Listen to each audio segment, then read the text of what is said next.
তোমার দল তোমাকে হয়তো শিখাবে একটা একটা আমলিক ধরে ধরে বলেন না, ধরে ধরে জবাইকা। আবার ওনারা বলতেছেন একটা একটা শিবির ধর, বিএনপি ধরে ধরে জবাইকা। কিন্তু তোমার আল্লাহ, তোমার মালিক, তোমার স্রষ্টা কোরআনে কারীমে সূরা মায়দার ৩২ নম্বর আয়াতে দেখো আল্লাহ রাব্বুল ইজ্জত কি শিখিয়েছেন।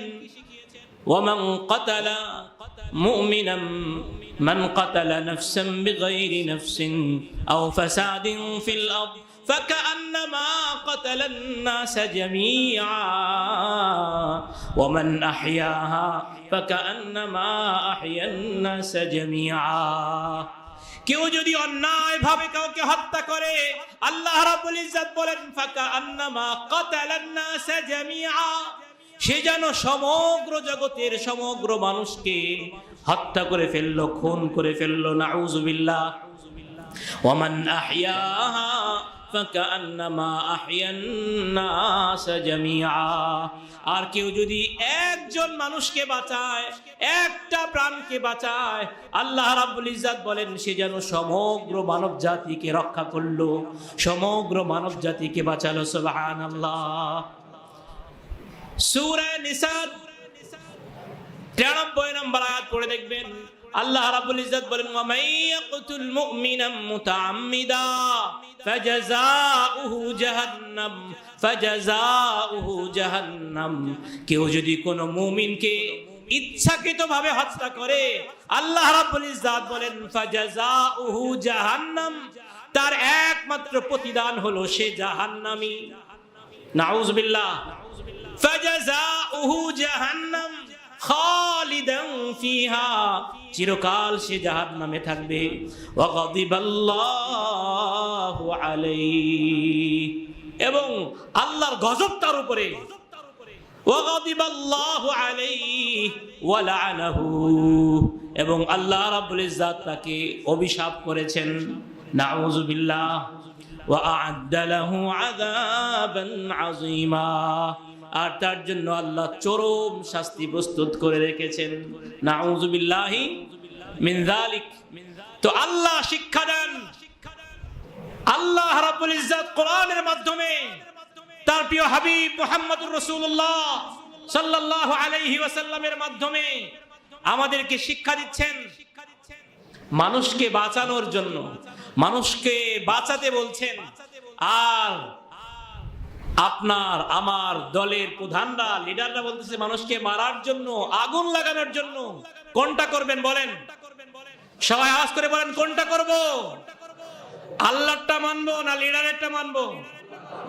পারবো তো ইনশাআল্লাহ। আর হক পথ কোনটা? হক পথ কোনটা? আল্লাহর পথ। আল্লাহর শিক্ষাই আসল শিক্ষা, আল কোরআনের শিক্ষাই আসল শিক্ষা। এজন্য ওই ইসলামী একটা সঙ্গীত আছে, আল কোরআনের পথ এই পথই আসল পথ। শান্তি পাওয়ার জন্য, ক্ষমতা পাওয়ার জন্য মানুষকে আর মারবো না, মারতে দিব না ইনশাআল্লাহ। ইনশাআল্লাহ বলি সবাই।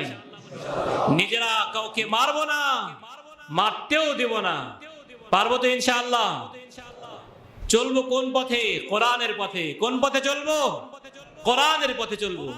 আল কোরআনের পথ এই পথই আসল পথ, অন্য পথে অন্য মতে নেই যে রহমত। সবাই বলি আল কোরআনের পথ এই পথই আসল পথ, অন্য পথে অন্য মতে নেই যে রহমত। লজ্জা নিয়ে না, মোহাব্বত করে বলেন। এটা সত্য কথা বলতেছি না?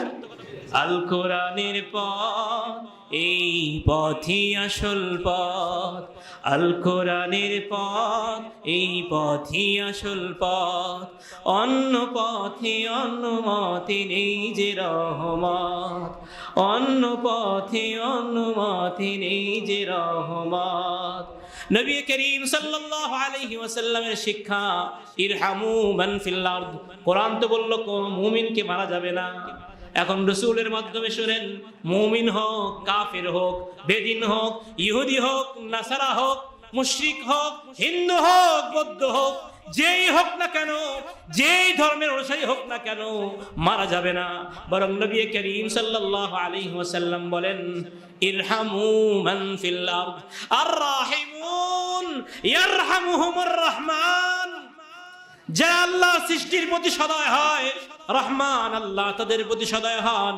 ইরহামু, সুতরাং তোমরা মানুষের উপরে রহম করো, আল্লাহর মাখলুকদের উপরে রহম করো। কি করো? রহম করো। ইয়ারহামুকুম মান ফিস সামা, যিনি আসমানে আছেন না, আসমানের মালিক তোমাদের উপর রহম করবে। তাহলে কাউকে মারার সুযোগ আসেনি অন্যায় ভাবে? বলেন। যেই বলুক, সে যদি রাষ্ট্রপ্রধান হয়, প্রধানমন্ত্রীও হয়, রাষ্ট্রপতিও হয়, আপনার মা, আপনার বাবাও যদি অন্যায় ভাবে কাউকে মারার আদেশ দেয়, মারা যাবে? জোরে বলেন, মারা যাবে? পুড়িয়ে মারার আদেশ দিল, পুরাই মেরে ফেলবেন, এমন কথা উচ্চারণ করে, সে যদি প্রধানমন্ত্রী হয় বা অন্য কেউ হয়, আপনার মা হয়, আপনার বাবা হয়, মারা যাবে? وَإِنْ جَاهَدَاكَ عَلَىٰ أَن تُشْرِكَ بِي مَا لَيْسَ لَكَ بِهِ عِلْمٌ فَلَا تُطِعْهُمَا। আল্লাহ তাআলা বলেন, যদি তোমার মা, তোমার বাবা, আল্লাহ আল্লাহ রাসূলের পরে সবচেয়ে সম্মানের জায়গার কথা বলা হয়েছে, তোমার মা এবং তোমার বাবা তোমাকে যদি গুনাহের আদেশ দেয়, আমার সাথে শিরকের আদেশ দেয়, ফালা তুতি'হুমা, তাদের সে আদেশ মানা যাবে না। ওয়াসাহিবুহুমা ফিদ দুনিয়া মারুফা, তো মা বাবার সাথে ভালো আচরণ করবা, খারাপ আচরণ করা যাবে না, কিন্তু তাদের আদেশ মানা যাবে না গুনাহের ক্ষেত্রে।